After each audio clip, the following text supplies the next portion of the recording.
여덟 번째 녹음. I just kept letting go and practicing non-resistance, whether I liked what was happening or not. Life rarely unfolds exactly as we want it to live in a place where we are no longer controlled by our personal fears and desires. What would happen if we respected the flow of life and used our free will to participate in what's unfolding, instead of fighting with it?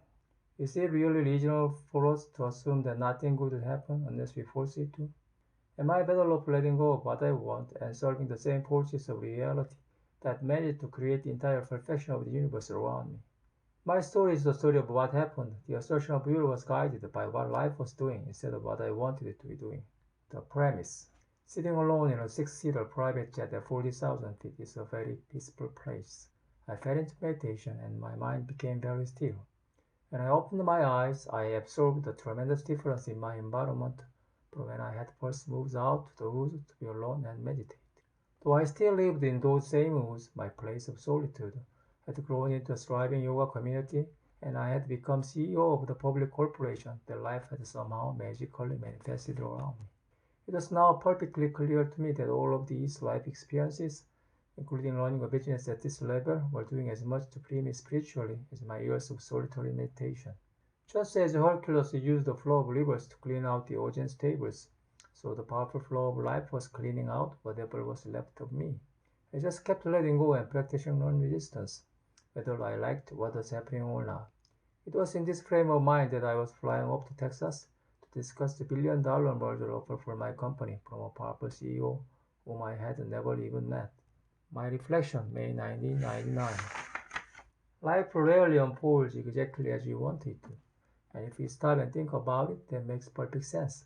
The scope of life is universal, and the fact that we are not actually in control of life's events should be self-evident. The universe has been around for 13.8 billion years, and the processes that determine the flow of life around us did not begin when we were born, nor will they end when we die. What manifests in front of us at any given moment is actually something truly extraordinary. It is the end result of all the forces that have been interacting together for billions of years. We are not responsible for even the tiniest fraction of what is manifesting around us. Nonetheless, we walk around constantly trying to control and determine what will happen in our lives.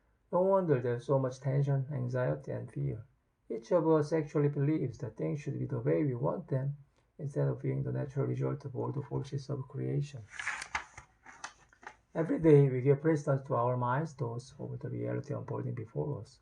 We regularly say things like, it better not rain today because I am going camping, or I better get that raise because I really need the money. Notice that these bold claims about what should and shouldn't be happening are not based on scientific evidence, they are based solely on personal preferences made up in our minds. Without realizing it, we do this with everything in our lives. It's as though we actually believe that the world around us is supposed to manifest in accordance to our own likes and dislikes. If it doesn't, surely something is very wrong. This is an extremely difficult way to live, and it is the reason we feel that we are always struggling with life. Nonetheless, it is also true that we are not powerless in the face of the events unfolding around us. We have been gifted with the power of will. From deep inside, we can determine how we want something to be and apply the power of our minds, hearts, and bodies in an attempt to make the outside world conform. But this puts us in a constant battle of our way versus the way it would be without our intervention. This battle between individual will and the reality of life unfolding around us ends up consuming our lives. When we win this battle, we are happy and relaxed. When we don't, we are disturbed and stressed. Since most of us only feel good when things are going our way, we are constantly attempting to control everything in our lives. The question is, does it have to be this way? There is so much evidence that life does quite well on its own. The planets stay in orbit, tiny seeds grow into giant trees, weather patterns have kept forests across the globe world for millions of years, and a single fertilized cell grows into a beautiful baby. We are not doing any of these things as conscious acts of will. They are all being done by the incomprehensible perfection of life itself. All these amazing events and countless more are being carried out by forces of life that have been around for billions of years, the very same forces of life that we are consciously pitting our will against on a daily basis. If the natural unfolding of the process of life can create and take care of the entire universe, is it really reasonable for us to assume that nothing will happen unless we force it to? It is to the exploration of this intriguing question that this book is devoted. How can there possibly be a more important question? If life can manifest the DNA molecule on its own, not to mention create the human brain, how is it that we feel that we have to control everything on our own? There must be another, more sane way to approach life. For example, what would happen if we respected the flow of life and used our free will to participate in what's unfolding instead of fighting with it? What would be the quality of the life that unfolds?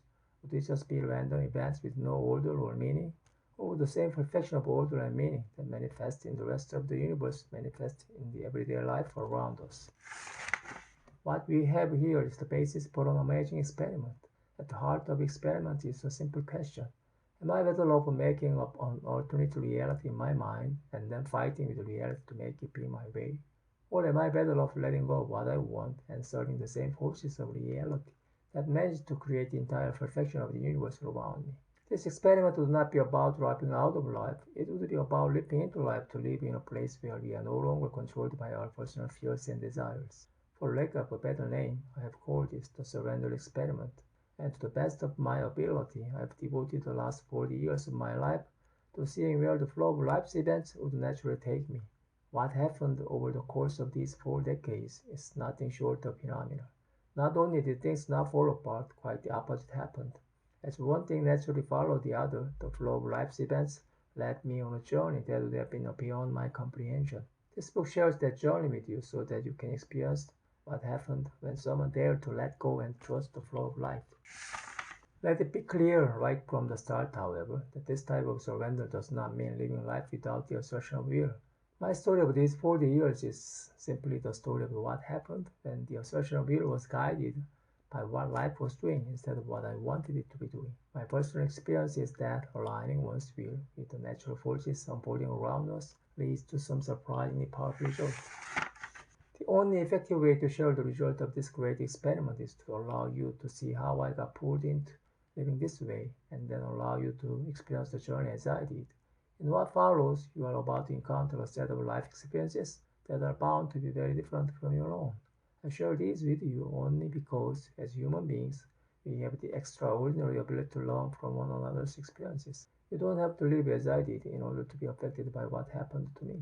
The unexpected events that unfolded before me not only changed my life, they changed my entire view of life and left me with a sense of deep inner peace. Hopefully, sharing my surrender experiment with you will encourage you to find a more peaceful and harmonious way to live your life and to better appreciate the amazing perfection that unfolds around us.